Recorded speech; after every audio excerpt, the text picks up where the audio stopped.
Hello, I'm Dan. I'm Simon. And this is the Wikicast, a podcast where Wikipedia takes us to a random article each week and we talk about what we find. Simon, what are we talking about this week? This week, Daniel, we're talking about Orji. Sorry? Orgy. This. Okay. As per the rules of Clark-Catholicism, the first article that I randomised on was Orji. Yeah. O-R-J-I. Orji is a village. Boo. Orji is a village in southeast Nigeria. It's located on the Owerri North local government area of Imo State. The region is part of the ancient kingdom of Urata. Urata? I'm not sure. Unfortunately, it is not a sexual orgy, although I'm sure that sometimes orgy does become quite sexual. It is, there are many orgies in Orji. It is a small village. In fact, I'm going to have a look at it. Has the coordinates here. It doesn't say anything about how big it is. So I'm just going to go on Google Maps and see how big is this place. Oh, it is spelled differently on Wikipedia Maps, I should say. It's O-W-E-R-R-I. Owerri. So maybe O-W-E-R-R-I.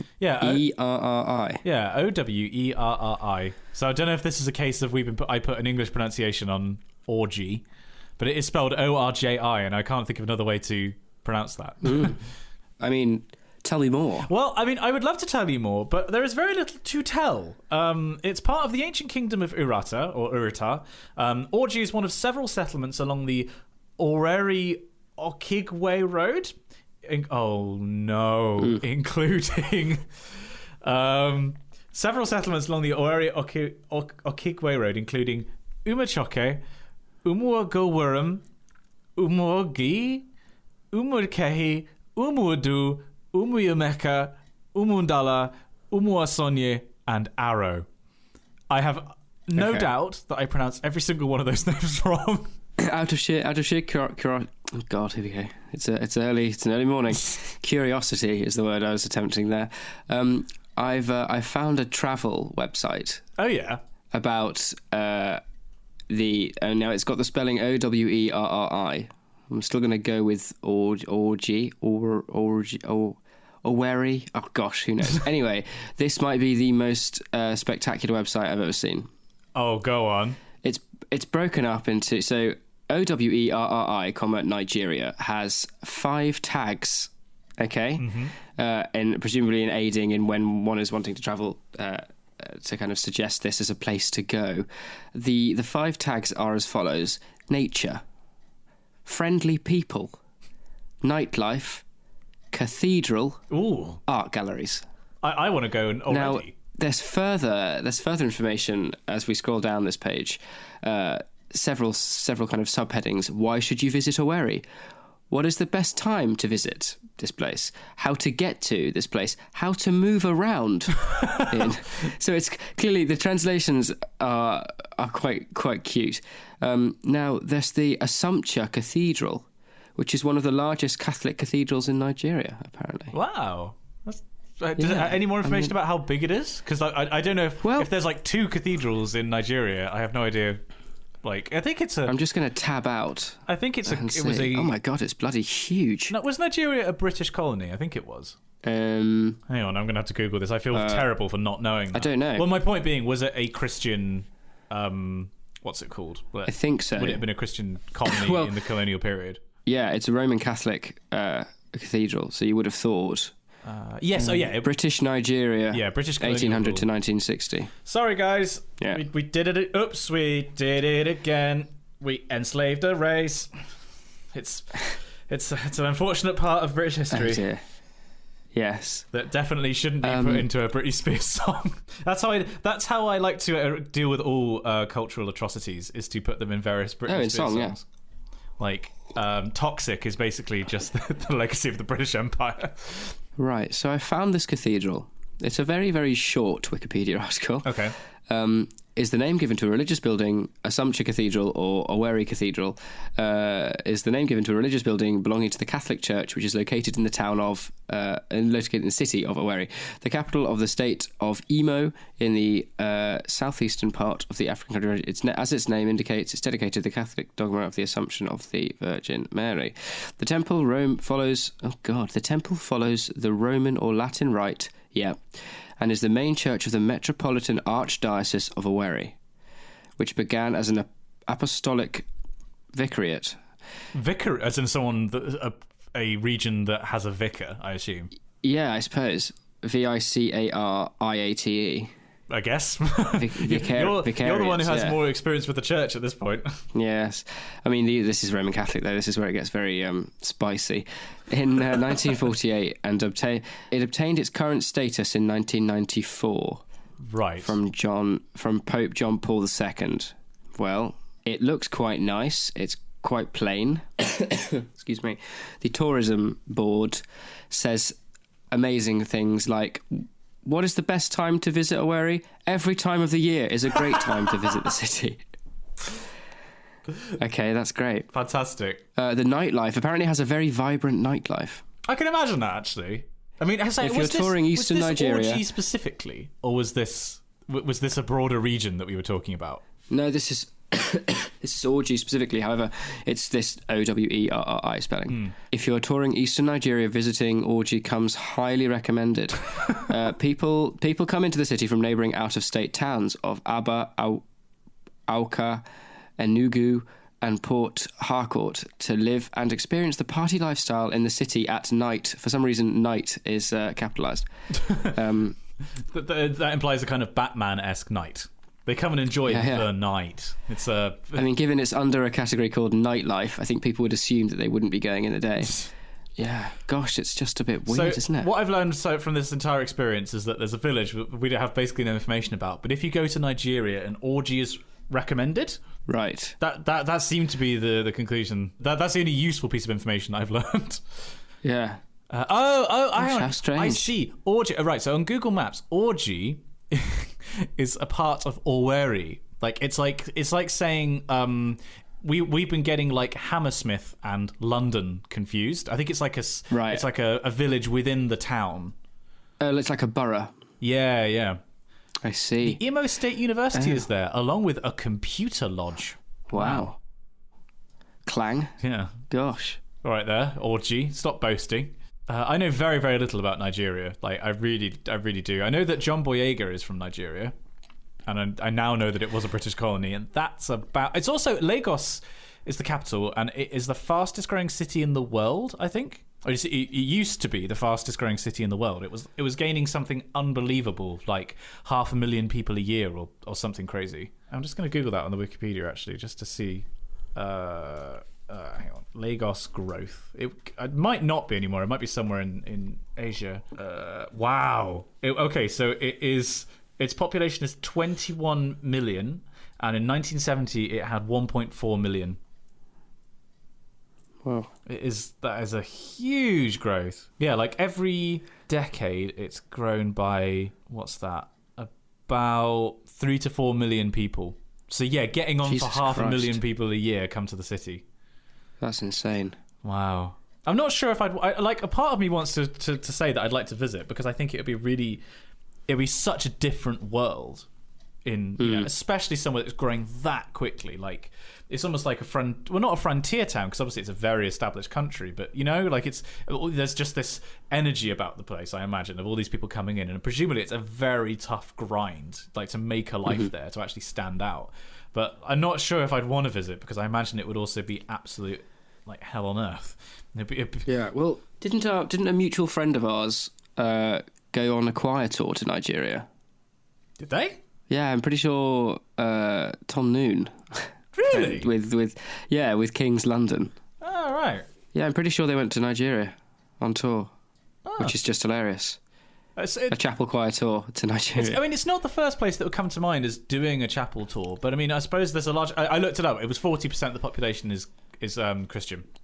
Yeah, I was right. Nigeria. Wow. Apparently, they sang in one massive church that was basically like a hut on a grand scale. but they absolutely loved it. The music was just, like they're really into choral music there. Oh, right. Which is always a good sign. Speaking of choral music, should we address your outrageous cough that's been going on in this episode? Oh yeah, really sorry, everybody.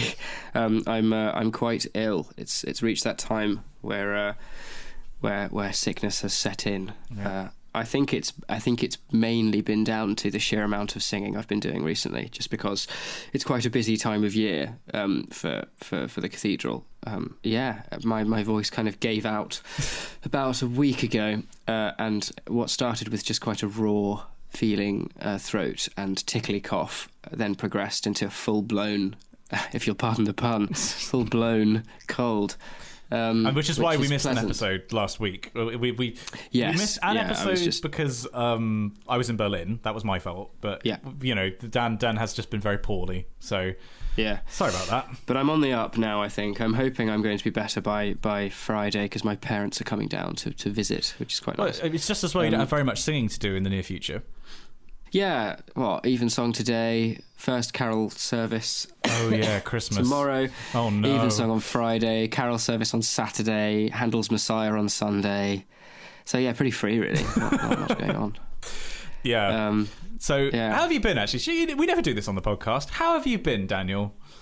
I've been all right. It's been a busy time. It's a busy time of year for students at this time. There's lots of deadlines needing to go in. So fortunately, all of mine are out of the way, which is rather pleasant. Mm-hmm. I've got my two 3,000-word essays done, which is very lovely. I have a meeting tomorrow about my dissertation proposal, which we were talking about briefly earlier before we started recording. So that should be interesting. I'm hoping that meeting goes well.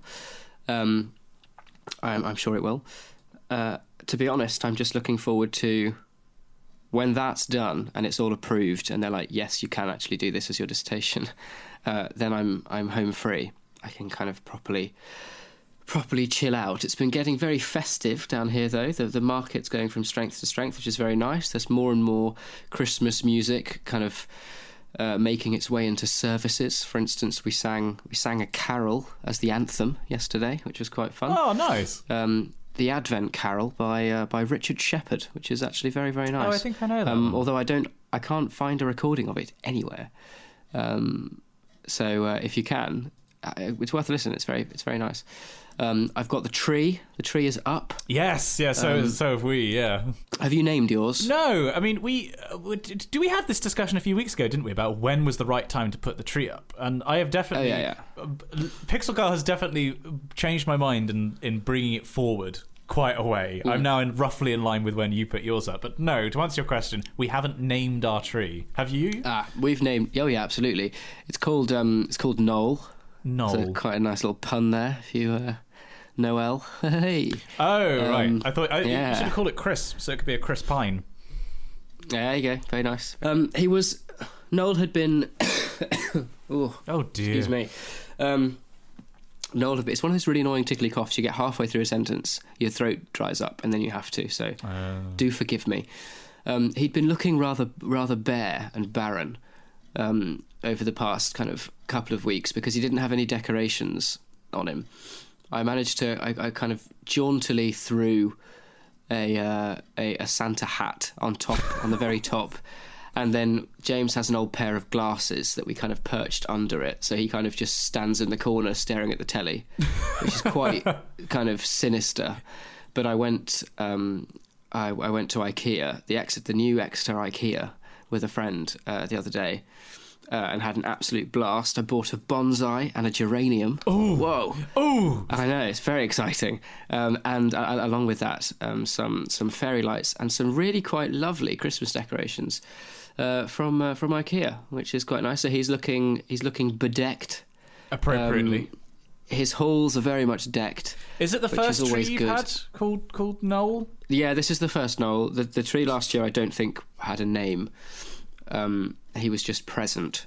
But and again, another good pun there. This tree, however, is doing very well. I've actually got two little ornaments from the cathedral, the Exeter Cathedral stall from the market. There's a flying pig, little glass flying pig, and an angel. Would it make you feel better if I randomly coughed in the middle of my sentences too? Yeah, I think it would. Just by association. Yeah. Because basically, Pixel Girl and I, we bought our tree. We did on the weekend. We did a big Christmas. Thanks very much. We did a Christmas shop, but we have ended up with a fake tree, which is I announced on a stream the other day, and it infuriated Adam from Bristol. One of our long-term fans, because I didn't realise he's a Christmas tree farmer. Oh, really? Yeah, an actual Christmas tree farmer. And I said that I had a fake tree. God. And he was like, he just in the chat, like, what? Yeah. You traitor? So yeah, we got a fake tree, and we went to Wilco's and just did a huge old shop, because it was... What I'm trying to say is that we've got a 7-foot tall Christmas tree because it was on half price. So fair. A large section of the living room has just been dominated by this tree. I think ours is I've got a 6-foot, but it's also from Wilco's. Oh, it's a fake one as well. Yes, nice. Yeah. It's the same one I used last year. I would like a real one, but now here's a little pro tip for you. What I've done with ours is you can get some really quite nice either Christmassy scented candles, or think the kind of thing that you'd hang on your like mirror, your rearview mirror. I see. In your car, like a scented thing. You can get ones that smell of pine. So I've just popped one in the middle of the tree, and you get a nice piney fragrance. So it's almost as good as the real thing. I like that. Which is quite clever. There's also a really good, again from Wilco's, there's a mulled wine candle you can get from, I think it's Airwick, which I highly recommend. It's absolutely awesome. Oh, okay. Duly noted. I have to admit, yes, I am very, very proud of myself in that. Cheers. I converted Pixel Girl because we went into Wilco's and she was like, "We're not having any tinsel. We're having rose gold ornaments only." And I went along and I was like, not sure I'm a fan of that. Let's just see. Yeah. And then we did what all good relationships do. I kept saying my opinion until she accepted it, and we just turned around to my point of view, and we got a bunch of tinsel and some red baubles and a bunch of lights. She wanted the lights as well, in fairness. And now the tree is covered in tinsel and red baubles, and she loves it. So lovely. I have successfully convinced her on that front. So now I'm surprised that neither of us, on the talk of Christmas trees, have gone for the Melania Trump colour choice. Oh, she's gone for a colour choice? She's all of the trees in the White House this year are blood red. You're joking. No, I'm deadly serious. Hang on, I'm googling White House Christmas tree. Oh my lord! Yeah, blood for the blood god. Absolutely. They're like, this is our last Christmas in the White House before we get impeached. Let's just go out with a bang. Go full demonic. Weird, aren't they? That is bizarre. They don't even look like trees. No, they. Do you know what they look like? You know when in Wallace and Gromit they went to the moon. Yes, they look like cheese. They look like those weird stalagmites. Stalagmites. Yeah. That is so weird. Well, no, sadly, I did not go for a Melania Trump Christmas tree. I've just gone for a White House Christmas tree with Obama, and that looks really nice. That looks really, really classy. Mm-hmm. Oh God, I miss Obama. But yeah. Thanks, Obama. So we've gone kind of Christmassy. We've got the advent calendars on the go. We've been listening to Christmas music when I've been streaming. Where'd you get your advent calendar? Here's the difference in our relationship. I got Pixel Girl a Belgian chocolate. I can't remember the brand of it actually. It was more than £10. Let's say that. I wanted to get a really nice advent calendar, and it's like a book one that you open. And my advent calendar from her is a Maltesers one, which her sister gave her to give to me, which she left in her car. Got really crumpled up. So in the mornings, they're both on the mantelpiece, and it's like, oh, let's go and do our advent calendar, shall we? And she like has her open book type thing, gets a really chunky big Belgian chocolate. Like, oh, it's white chocolate this morning. What have you got? And I've got this half melted. I think this was at one point meant to look like a Christmas pudding, and it's like 5mm thick. It now looks like a nightmare. Yeah. But bless her, it's the thought that counts. And she thought to get me a advent calendar, so I'm very grateful. What about you? Where's yours from? Well, without wanting to rain on your parade, I've lucked in this year. James, my housemate, his parents got us both some advent calendars as a festive treat, which is quite nice. They beat my parents to it because remember, Mum used to send us some when you lived here. But this year, James's parents, they've gone all out. Simon, they've absolutely smashed it. We have Marks and Spencer. Whoa, Marks and Spencer salted caramel.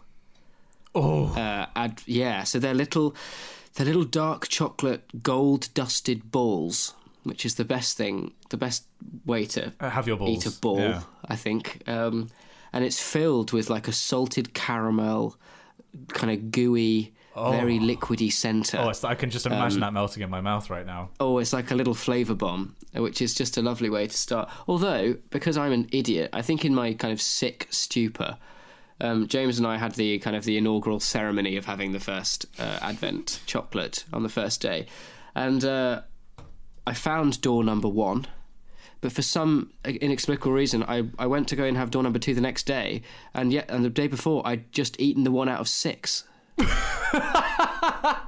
I looked at it and went, hang on, I specifically remember finding 1. I'll just pick any one of these doors. I'm sure it doesn't matter which one. Like 2 above and to the left is 6, and clearly Dan was like, actually, you know what? 6 is where it's at. Bam. So tomorrow, I'm going to date the podcast. Tomorrow, I'll be eating out of door number 1, and then order will be restored. Yes, yeah. Good grief. Well, we've nattered on. We've talked about orgies and we've talked about Christmas. We've yet to touch on the delicate subject of Christmas orgies. Yeah, of course. Which are a personal favourite. But I feel like we should very quickly move on to Dan's choral piece of the week. Ooh. And this will be my piece of the week. Drum roll, please.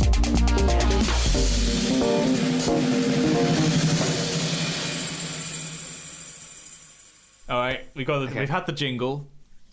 Right. What's your choral piece of the week? Is it going to be a Christmas thing this week, Dan? I'm going to suggest... There's 2 things I'd like to suggest this week. One is strictly in keeping with the choral corner and the rules associated with it. And the other is something that I've been listening to that I think everyone needs to listen to because it'll change your life. Right. And it's bloody good. So, my choral piece of the week is Here is the Little Door by Herbert Howells. Absolutely stunning. It's often overlooked at this time of year for Howells' arrangement of A Spotless Rose, a snotless nose, if you will. But Here's the Little Door is absolutely awesome. It's kind of lush, and it's a very fine example of kind of word painting, much like you'd find in Peter Warlock's Bethlehem Down. The second piece though isn't choral.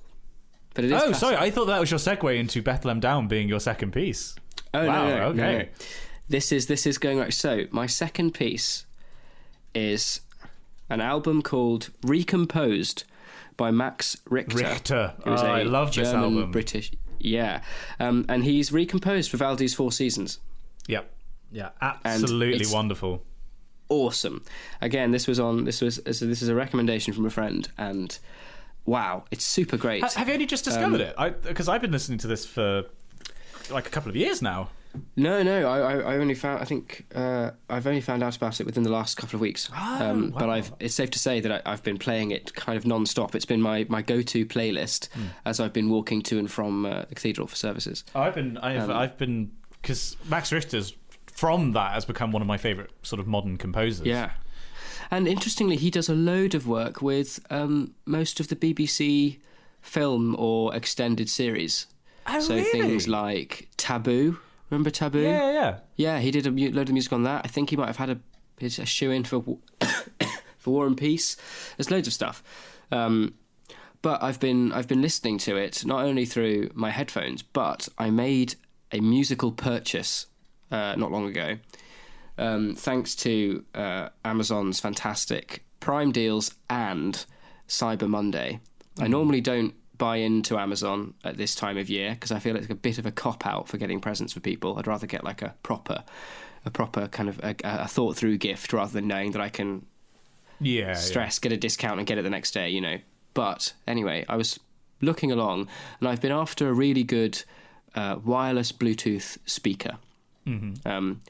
The TV can get pretty loud, but because I listen to quite a lot of music, usually with a very, very high-end treble, it's just like a television speakers aren't cut out. You really need like a proper dedicated speaker. Anyway, I was looking for something to go for, and I'd been watching and reading lots of different reviews of speakers, and I came across Ultimate Ears is the brand, UE, and they do loads of different speakers. Ed used to have two of the smaller ones, my older housemate, called the UE Boom, I think it's called. Anyway, they also do something called a Mega Boom, which is like super great. It's been really massively reviewed. Everyone goes mad about it. Apparently it's like brilliant. It's super pricey though. It's like £269 for this wireless speaker. Something you could like throw in a bag. It's not massive. Yeah. However, I managed to get it for... Oh, that's all the fairy lights just falling down above me. Oh, no. Look at the stars fall down. I feel like that scene in Chitty Bang Bang when the child catcher gets the net, you know? You just been trapped by the fairy lights. Were you enticed into your nook by the promises of ice cream and lollipops? Treacle tarts. Yeah. Anyway, long story short, I managed to get a £269 portable speaker for like 70 quid. Nice. And it's awesome. It arrived yesterday, and I've been playing lots of things out of it. And it's just blown my mind. The bass is incredible. The actual soundstage of the thing is super cool. And I've been playing a lot of Stephen Fry narrating Harry Potter. And if I close my eyes and customise all the different levels, it sounds like Stephen Fry sitting in front of me, reading me the book. Not at all a strange image. You're just sat there on the sofa with your eyes closed, and Stephen is there sat in the room just reading Harry Potter to you. Yeah. Oh God, what a Christmas, what a gift. That sounds like an image that for the Wikicast Advent calendar, which is amazing. Today's especially is superb. So on the day of recording, it's day number 5, and it features me tucking into a turkey, but you're the head of the turkey. It's a stunning piece of work. My favourite so far is the Muppet Christmas Carol. Where all the characters. Can we put together like an Imager or an Imgur, however you're supposed to pronounce it, album with all of them? Because I feel like I want to see them all in one place. Well, I think what I'm going to try and do is, towards the end of the month, compile all of these photos and Photoshop them onto like a default advent calendar design and do them in miniature so you can actually kind of do each one and have like a full look. But Judith is doing an absolutely incredible job. Yeah, I can't remember who runs the Judith account, but Judith Dawson, you're doing an amazing job, sweetie. It's stunning work.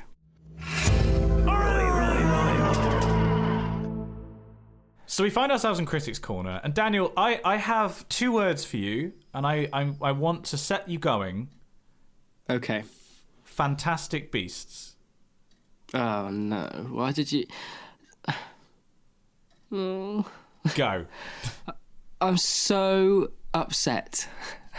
I'm genuinely. It's a mingled feeling of fury, alarm, disappointment, personal attack.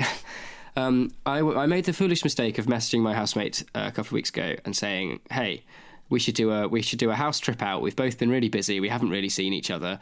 Let's go and watch a film." I'd quite like to go and see Fantastic Beasts, because if you haven't heard on this podcast, if you're a new listener, or if you've been listening for many years, I don't often talk about it, but I quite like Harry Potter. Yeah, I picked up on that, yeah. Yeah. I try, I don't want to go on about it. I love it. But I saw the first Fantastic Beasts and was like, yeah, that's okay. It kind of excelled because it was okay with being a standalone kind of thing, you know. It wasn't trying to jump in on the previously established wizarding world of kind of Potter's generation. Anyway, I went in to see The Crimes of Grindelwald, and you know it's bad when the film ended, the credits started rolling, and while it was still dark, and it was quite a full cinema, I stood up and started sobbing. Threw 2 middle fingers up to the screen and literally said very loudly, "Fuck you," and walked out. I was so cross. I think, okay, so the reason I was cross... Here we go. I'm just sat here in the corner like, good. Yeah, so... Let the hate flow through you. It's, yeah. I can feel your anger. The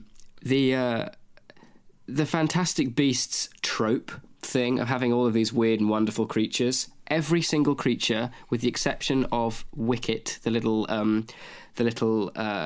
gosh, this is gonna I should know what it is. Anyway, it'll come to me in a second.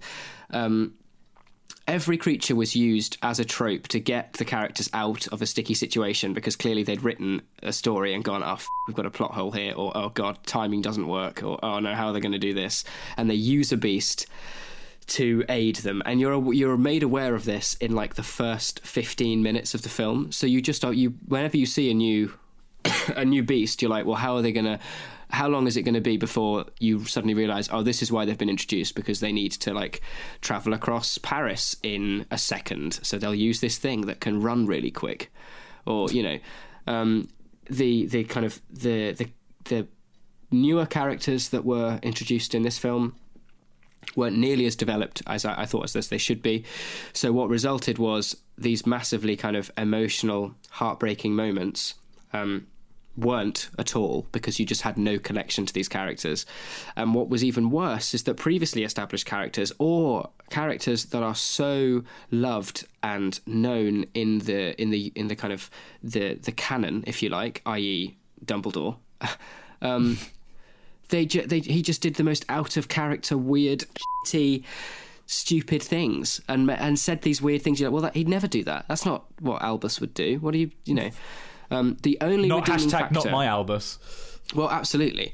The only redeeming factor of the film is I thought they managed Grindelwald's motivation for wanting to bring about a second Wizarding War, basically, or a war against the Muggles. I thought was really clever. I'm not going to say what it is, because it is quite well done. But I thought, like, I kind of like that. That's clever. It doesn't so much humanize him, but it makes him a good villain because you can understand what he means. That's always like a really good sign of like... Yeah, you have to be able to empathize with their perspective. Yeah, absolutely. And I kind of could do that. It doesn't forgive it though, because Johnny Depp is just a fucking annoying presence on screen. He does this stupid English accent he does whenever he's trying to do anything, I think of back to like when he was doing Sweeney Todd, or... You've got this weird... It's like he's in a weird costume drama trying to be sinister, but then he's got a bit of an accent because Grindelwald's foreign.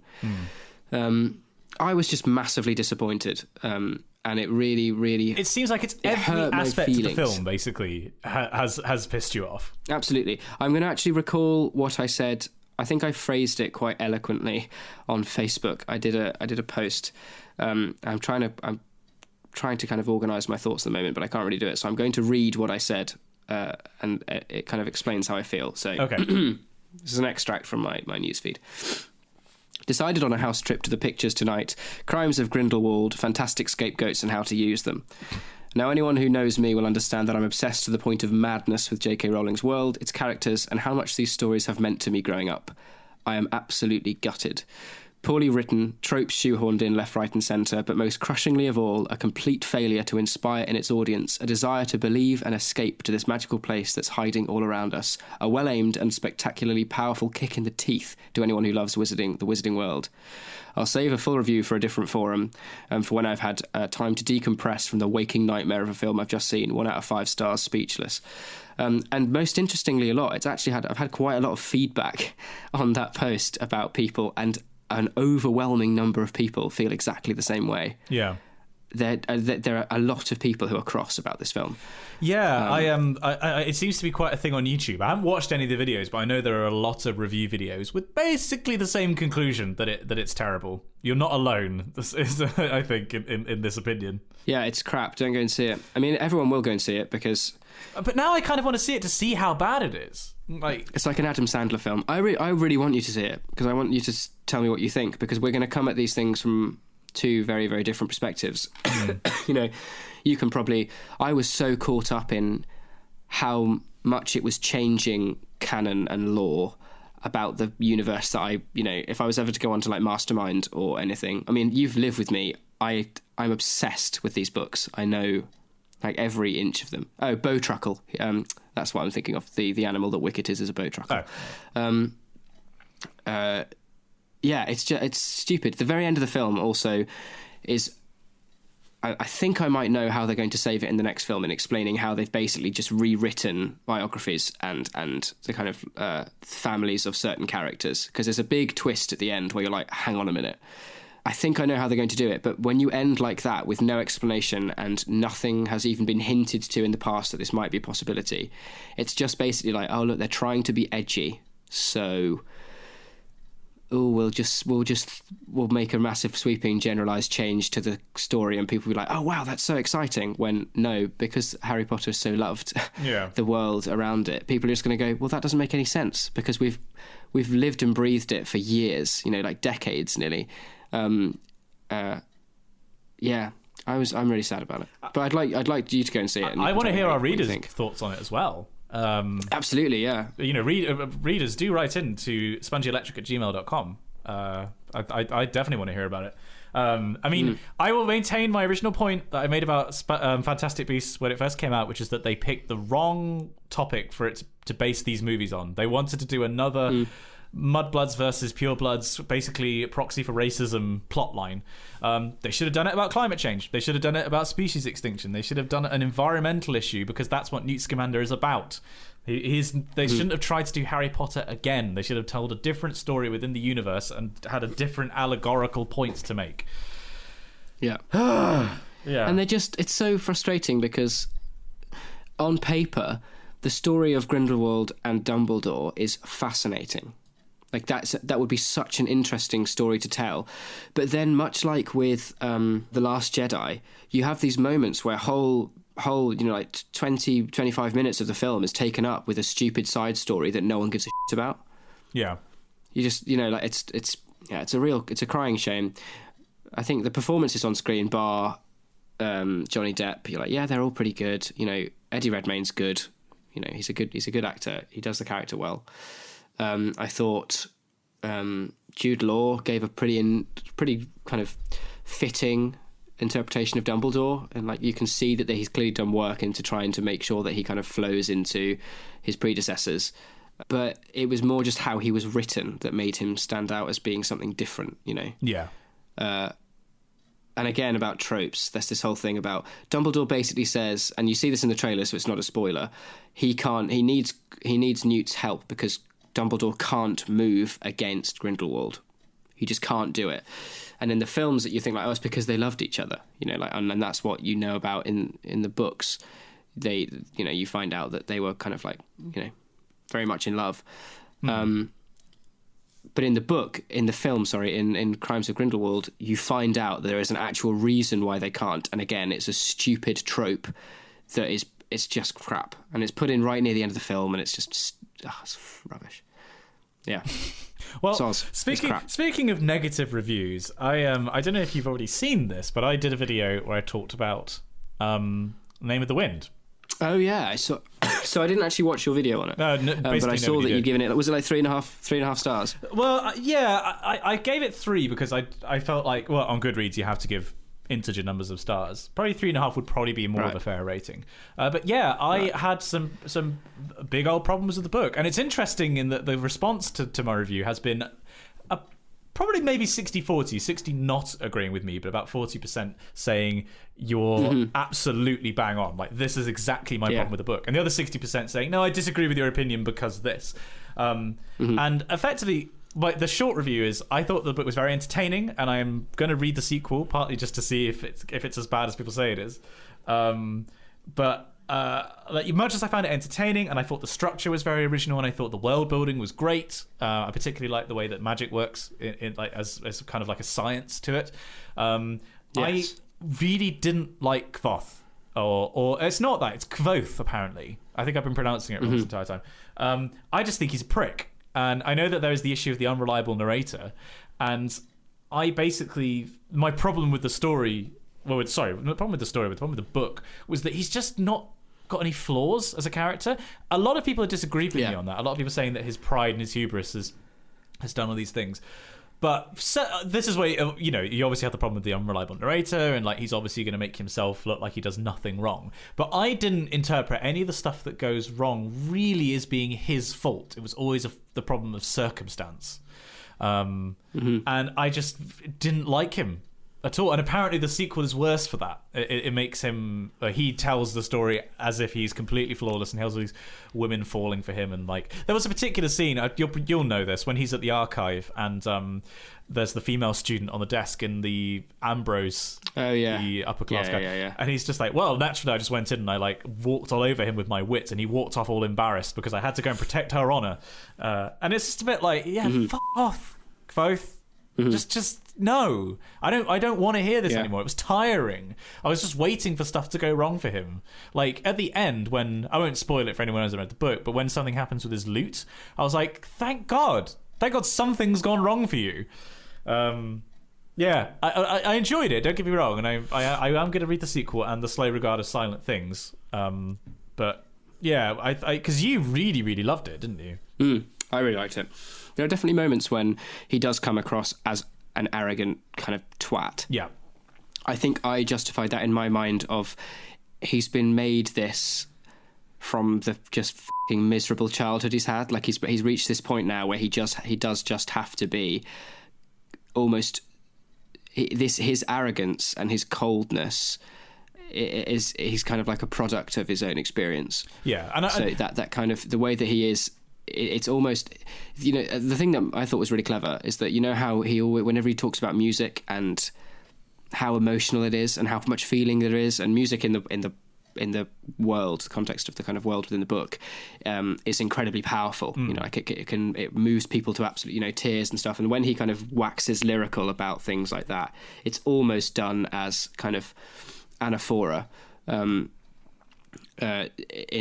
kind of direct comparison to him losing his parents and him, spending days with broken ribs, sleeping on rooftops because he's been just treated like absolute shit. So it's quite interesting to see that kind of like duality to his character. Yeah. But there are moments when he does just come across as a bit of a knob. But I don't know. I kind of liked that. I know that they're also he's based on what a lot of other people have said. I agree that I think he's been written that way, such that when he falls in the third book, which brings about the whole terrible situation that the world finds itself in, it's more meaningful. And like it's the what's it, twice the pride, double the fall. I can get that, but just on its own as a book, I didn't think the structure, I didn't think he as a character and as a narrator worked, and I just it's a bit disappointed by it. But fair enough. Now, before we move on, because we're talking about books, I have been recommended a load of very fortunate friends giving me some books of poetry, some magazines on poetry, and then there's a selection of prose poetry, and it's a book called By Grand Central Station I Sat Down and Wept. It's by a Canadian author, Elizabeth Smart. It's been described as one of the half-dozen masterpieces of poetic prose in the world. Wow, okay. I've read bits of it, and it's insane. I'd like you to read. I'd like you to read it firstly, and I want you to kind of review it. But I'm going to read you a kind of a brief extract, if you'd like. Well, not an extract, kind of a summary of what it is to try and explain, give you an idea of what it is you'd be reading. Sure, okay. But it's insane. So it's commonly believed, the book is commonly believed to be based on the author's passionate affair with the British poet George Barker, 1913 to 1991. But she began writing the novel before she started seeing Barker. Therefore, it's only loosely based on this affair. Basically, from what I can understand, Elizabeth Smart basically read this guy's poetry, completely fell in love with him. Smart discovered Barker's poetry in the late 1930s in a bookstore in London. She met, several years later, him, and they had an affair for 18 years. Which included bearing 4 of his 15 children. In the novel, the multiple pregnancies are reduced to 1, and the other details of the affair are largely omitted. And the kind of this guy George is basically, he's not really kind of mentioned at all. But it's the way that it's written is incredible. It's all mainly based on truth, and basically by the end of it, there's this moment where she's she's born him like 4 kids, and he basically just kind of ups and leaves, and just leaves her. Okay. And the I'm going to try and find you an extract because I'm going to read you some here, and this gives you an idea of what her prose is like. So there's a bit here. I have learned to smoke because I need something to hold on to. Perhaps I am his hope, but then she is his present. And if she is his present, I am not his present. Therefore, I am not. And I wonder why no one has noticed that I am dead and taken the trouble to bury me, for I am utterly collapsed. I lounge with glazed eyes, or weep tears of sheer weakness. Like, the poetry is just like, oh man, she's just pouring her heart out onto the page, and it's so cleverly written. How so? Is it a collection of poems or is it a book? It's a book. It's a piece of prose poetry. Oh, so like Paradise Lost kind of thing. Yeah. I am not a fan of poetry generally, but I will give this a go, seeing as it has such great stature. I will have to give this a go. It's I must say, I'm kind of, that's what I'm reading at the moment. I'm quite near the beginning at the moment, but it's super powerful. It really, really is. And I'd be really curious to see what you think. And I'm sure that, like, if you did a video on it, people will have heard this title before and been like, "Oh yeah," either I've read it and it's insane, or I've wanted to, but I haven't. I haven't got round to it. Or well, that assumes that people actually. It's not big. It's very short, but it's. Yeah, that assumes that people are going to watch anything I make, which seems to be a bad assumption at the moment. Well, that's true. On the subject of watching stuff, before we close out the section, I want to bring up the Oxcast Jingle Jam because it is currently on. We are in the first week of the Oxcast doing streams every day for about like 9 hours a day or more, like 12 hours a day. Yeah. And they have raised, I'm going to look at the total now, just shy of $2 million already. Gosh. It's not quite as fast as last year, but I think last year they had a lot of awesome games. So the way that, for those of you who don't know, the Oxcast Jingle Jam is a thing where you can donate money to charity. If you donate more than $35, you get access to a huge number of video games, and they tell you which games you're getting at a rate of 1 per day during December, and it works out to like $800 worth of games. So it's an incredible like deal if you're into games. Also, you can support a whole bunch of charities, including Stand Up to Cancer, the Wallace and Gromit Trust, which is the charity in Bristol for the Children's Hospital. There's a whole range of great causes, and you get some games out of it. And I think what they've been doing is pacing when they release the big headline games, so that they keep more of a steady rate of donations throughout the year. Whereas like last year they raised $1 million in the first day. They didn't quite do that this year. I feel like they're being more strategic. Yes. And I don't know, have you caught any of the streams at all? I watched the very, very first one. The Jingle Cats. And then I watched a bit of the Bristol Market the other day. Yep. But otherwise, the evening ones are on a bit of a weird time because that's when I have to head off to Cathedral. Well, but I'm looking forward to the hat stuff, and Yeah, well, they did their music album stream this week, and I think they're going to have another one next week. I think they're doing an Uno stream at some point. I can't definitely say anything at this point, but it would be good if people could keep the evening of the 22nd of December free and maybe hold on to a couple of bucks, something might be happening on the evening of the 22nd. Cool. So yeah, nothing confirmed yet, but worth bearing in mind. Maybe. Yeah. Which is very exciting. Awesome. And if you're not watching, you should absolutely check them out. And if you like games, it's a great way to get some fantastic games. But we've been talking about stuff for way too long. We've pissed off Sally LePage endlessly, no doubt. So should we move on to Patreon Corner?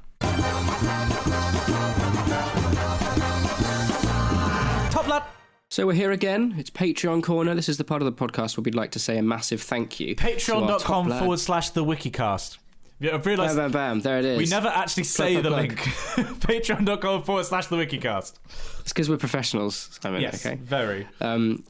As I was saying, this is the part of the podcast where we'd like to say a massive thank you to our top lads. They donate $5 a month and keep this podcast going.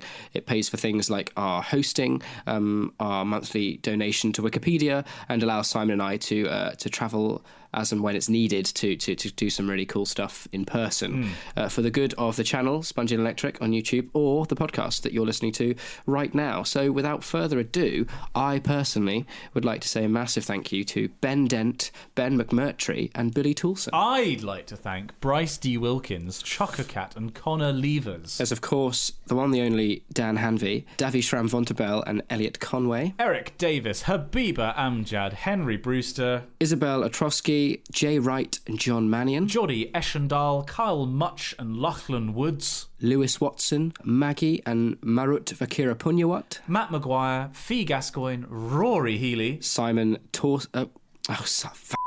Moustache Man. He's changed his name. He's changed his name. Oh, God, that's so frustrating. We were going so well. I was so confused then as well. I was like, wait, I don't support the Wikicast. Okay, we've got the Moustache Man, Simon Torseth, and Tapio Kirkinen. And Whitney Fairies and wonderful Stephen. Thank you so much, guys, for your ongoing support. You do make the podcast possible. You prop up Wikipedia by a pretty substantial amount per month. Like we've donated, I think, over the course of this podcast now, well over £100 to Wikimedia. So, yeah. You know, think of all those times you see those donation drives, and it's like, if everyone donated £1 now, we could stop this in 10 minutes. And it's like, well, you have been supporting them consistently every month. So thank you for that. You know what you haven't been supporting, though? Is Team f***ing Cat. Oh, yeah. 28 to 30. No, 28 to 34. It's even worse. Team Dog still in the way. It's going to be a good Christmas, you know. It's a good sign. I'm giving up hope, to be honest, that Team Cat's ever going to come out on top. Guys, if you have $1 a month and you want to support the show, but you don't want to splash out with $5 a month, just put $1 a month into Team Cat. It'll make me happy. It'll make the cats happy if you can make a cat happy, which you definitely can. But it definitely can't. Definitely can. It will definitely make me happy, so that's why you should do it. Patreon.com/the Wikicast. Anyway, on with the show.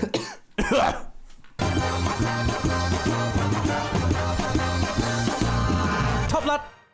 So now we find ourselves in Crisis Corner, and we have a new crisis for you this week. So for those of you who maybe haven't listened to the show in a while, what we're doing now is we're going to read you a reader who is in crisis, anonymous, and we would like your opinions. We would like you to write into spongyelectric@gmail.com, and the strength of this section really depends on you, our community, and we will give our 2 cents, but we wanted this to be a chance for you to have something definite to email in about, and a chance to help your fellow anonymous member of the community.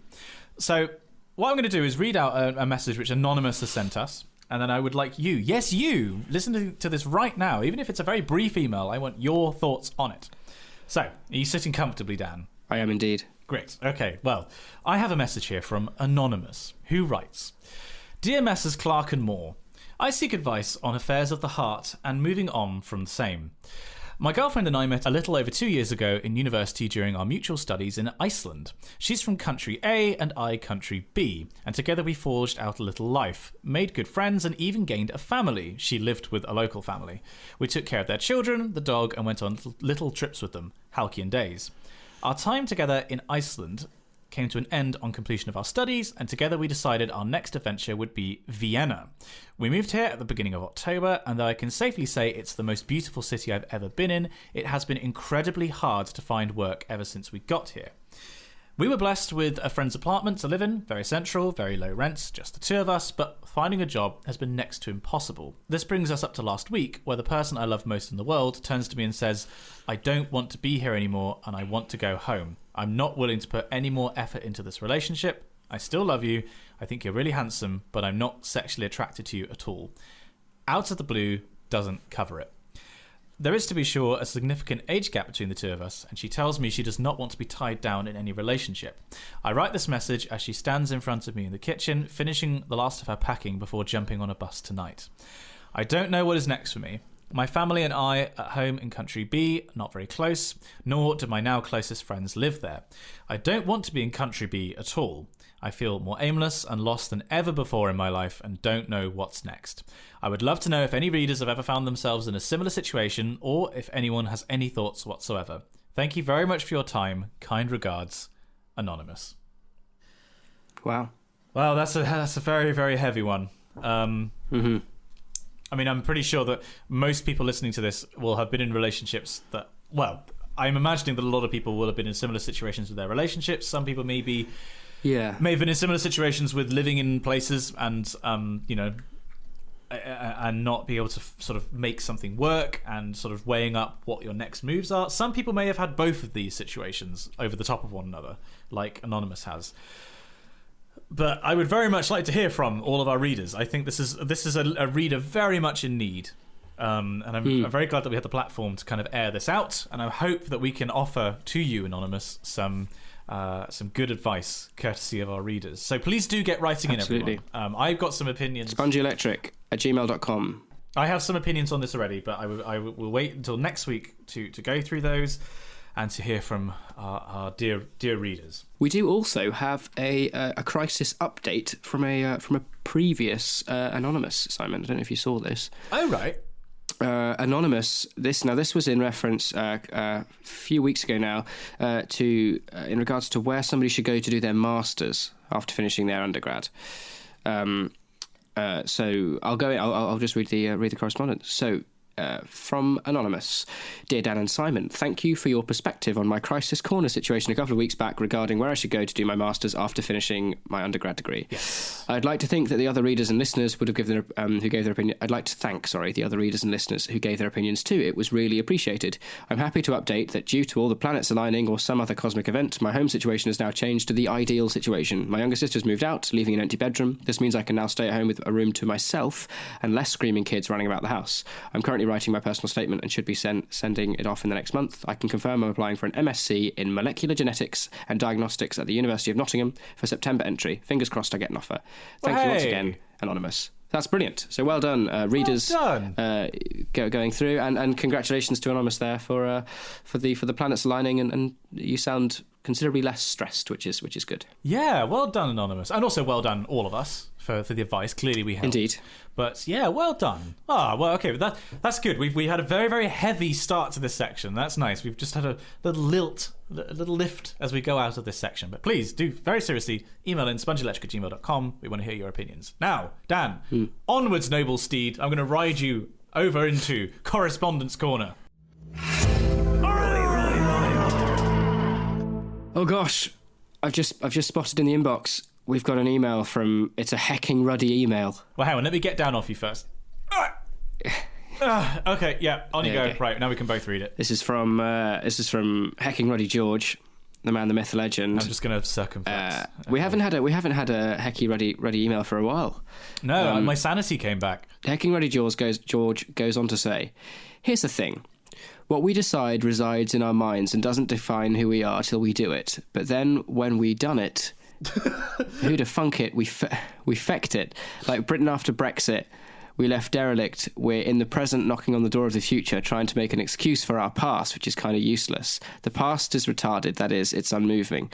Consuming thoughts, its vastness and illusion. The future is vaster. I'll focus on that. I'll push the past off its pedestal and call it a twat. By the way, this email is a stream of consciousness, half real, half nonsense. Kind regards, Hurricane Rugged George. P.S. I might write Robot Wars Wikicast fanfiction. Wow. You know George. How, like, at the time, people thought that Jesus was crazy and that what he was saying didn't make any sense. Yeah. Do you think hecking Ruddy George, if he were alive then, would have had the same reaction? Or is he actually nuts? No, I think hecking Ruddy George is the second coming. Lord help us all. I kind of sympathise with hecking Ruddy George, actually, because I was writing a message to somebody the other day and just decided to write it in poetic verse rather than just sending a normal human message. Hang on, let me see if I can find it. Do we have any other correspondence, Simon? Oh, yes, sorry, we do. We have an email here from Jack Hall called Back to Academia. Hello, Dan and Simon. Since Simon has stopped his weekly vlogs, I thought out of spite I would go back and watch his final year PhD vlogs to remember that great motivation I felt during the first time I watched them, and to hopefully help me continue working hard during my PhD. Cheers, Simon, for getting me down this rabbit hole. Parentheses, twat. Anyway, back to the point of the email. Even during your very tough final year, I can see moments of the love you have for your field and got me thinking, would you ever go back to academia? Say ex-uni, back to your beloved chapel choir, back to doing science, albeit with a without a 200 to 300 page book to submit at the end. I think you'd be a great lecturer. And as for Dan, are you okay, man? Every vlog you're drinking, or has Simon just biased your life in an attempt to keep his own life honest?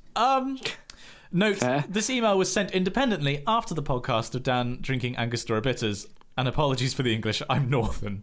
All the best, lads. Jack. Well, I'm Northern. That's awesome. Well, are you all right? Jack, I'm fine. No, I've actually been really good. I went mad in my first year. I remember that. I think like most people in their first year, you just suddenly realise that you can just do whatever you want whenever you want. But no, I'm all right. I mean, I'm not well in the head. No, I'm just ill. But I'm all right. But thank you so much, Jack, for your concern. I haven't had any Angostura bitters since drinking it the last episode. Neat. But repeatedly. Yes, absolutely. Yeah.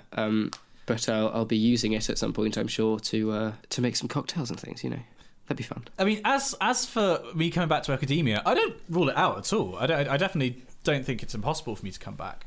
Do you think you like the idea of being a lecturer? Yeah, I'd love to be a lecturer. I love teaching. Whenever I give talks, I love that chalk and talk kind of thing, and I love giving. Mm-hmm. I like teaching on a large scale, which is basically what I do on YouTube. But it's much nicer to see it in the flesh and in person. Mm-hmm. Yeah, I'd like to. It's not something that I want to do right now, because I want to give this a crack at doing YouTube. But it's definitely something that I'm not against doing in the future. Although the longer you're out of academia, the more difficult it is to get back in. You kind of lose touch of things. Also, being a postdoc is a very hard life. Like, once you do the PhD, that is like the last safe port. After that, it's like postdocs are full on, and you have to do a lot of them before you get a tenure position. So, it's something that I'm not overly against, but I'm not desperate to come back. Fair. Let's put it like that. in just to kind of throw back to Hecking Ruddy George, I mentioned earlier that I will sometimes just write in poetic verse. I was having a chat with a friend, and I'd mentioned, I think I've mentioned before my amazing great uncle who whittles his own canoes. Yes, I've spoken about this. The guy who lives down in Totnes. Yeah. Well, I want to go down next year when the weather gets better, because I want to take him up on the offer, because it'll be amazing. So midway through conversation, I was saying, "Oh yeah, we should go and do this next year. It should be really fun." And I wrote, "When the weather is better and it's not getting wetter, we need to go down to Totnes. My great uncle, the artist, makes canoes. They're the largest. I'm sure they're bound to impress. He's offered to take me, a friend or a lady, up the river to listen to birds. It's a beautiful place. We can sit and embrace until thoughts and emotion are blurred." That was like 9 o'clock in the morning. I just sent that off. Jesus, we're such different people, Yeah. Grief. But yeah, it's quite fun actually trying to write convincing rhyme and it not sounding twee. Yeah. But yeah. So it's something you should all try. It's good fun. So before we finish up, there is an email that I had noticed here, which I don't think we've read out, from Emily McGregor, called "A Really Big Boy." It is a big boy. Now, normally we wouldn't read out an email this length, but I think this is going to be worth it, and also this is just going to round out the episode. So let me read this to you, dear readers. Emily McGregor writes, "Dear Messrs. Clark and Moore, I've been a reader of the Digest for quite some time now." I love it when people call this a digest. I really do. And I've never felt the urge to correspond until recently. I'm currently in the last 2 weeks of the roughly 2 months worth of exams, which will mark the end of my high school education, thank God. And as I entered the November half of the session, I couldn't help but be reminded of when I first really got into the cast about this time a year ago. Brace yourself, gents. It gets personal. For context, I'm not sure how it works elsewhere, but in South Africa, grade 11 exams are pretty important, maybe more important than finals in grade 12. Really acing them means provisional acceptance into your degree of choice at your university of choice and a guaranteed spot at a residence. And I wanted to apply for medicine, which meant I needed tip-top marks. I'd always been an academic, and this goal had always seemed reachable until things started to get a tad squirrely. That's really hard to say. The frequency and severity of headaches isn't something most people record or remember. If you think back to 2 years ago, I doubt you'd be able to say with confidence whether it was once or 3 times worth the pain pill or not. For me, over the course of a year, or maybe a year and a half, they started edging from 3 times a month to 3 times a week to almost all day, every day. There was this kind of gradual creep that wasn't really noticeable until suddenly it was, and I wasn't able to function the way I once had. Geez, I know how you feel. I live with Dan. Several doctors later, I learned my constant headache was a migraine, probably. And I learned that most people don't fall suddenly and severely ill over the course of a day or two, then get better again overnight. Something that had been happening to me with increasing regularity for years. This too was a kind of migraine. And so I was severe and atypical, chronic and episodic, and not too happy. Bearing in mind, this came to a head in the last third, the most vital, most stressful, most criticalist third of my most important year of high school. I had a booking with a neurologist on the day that school finished, complete with an overnight hospital stay, MRI and ECG. But in between then and now were final exams, and what my doctor semi-jokingly referred to as a pending codeine addiction. I was also on a kind of neuroleptic that reduced the pain but made it hard to eat, and worse, hard to think and speak and write clearly. Something I'd never struggled with before in my life, and I kept thinking about brain tumours. Enter stage left, the Wikicast. Oh, Lord. Things are about to get really bad or much better. During what I think was the worst period... Yeah, it's going to get worse. What I thought was the worst period of my life, I listened to your wonderful non-content, and it made a world of difference. I can't really articulate why or how exactly, but it really, really did. And so I'm writing to you because it feels incredibly odd to have this relationship with you two during this unspeakably fragile time and for you to know nothing about it. 1 year later, I'm doing so much better. Still in chronic pain, and we still don't really know why, but it's manageable now. I will indeed be studying medicine next year, and I don't have a tumour. It's not a tumour or a side effect stutter, and I feel happy more often than not. Although I've become the worst kind of casual fan imaginable. Thank you guys, and apologies for the essay. Yours, Emily, age 18 and 5/6. Oh, Emily. Emily! Well, hurrah! What a lovely note to end on. I know, right? I am so glad that we read that out. I'm so glad that we were able to help. I feel all warm and fuzzy. Yeah, absolutely. How on earth? Yeah, I mean, speaking as someone who, I mean, I can sympathise with having a kind of like a medical interruption in that kind of time in your academic life, because that was, for me, the same time when I had my spontaneous pneumothorax when my lung collapsed in my final year of IB, which is massively stressful. So I know the kind of the stress that it puts on you. So yeah, and we're so glad that we actually managed to give some form of help. Somehow you listening to us made you have fewer headaches, not more headaches. I'm still not really quite sure how the science of that works, but I'm not going to question it. Well, thank you so much for writing in, Emily. That was a big old read, but I'm very, very glad I read it. So best of luck for medicine. Yeah. Like, congratulations on getting into the course. I'm going to try and get through this whole last bit without coughing. Okay. And that's all for this week's episode. Don't forget to subscribe to us on your podcasting service of... What are you doing? We haven't reviewed the episode yet. Oh, yeah.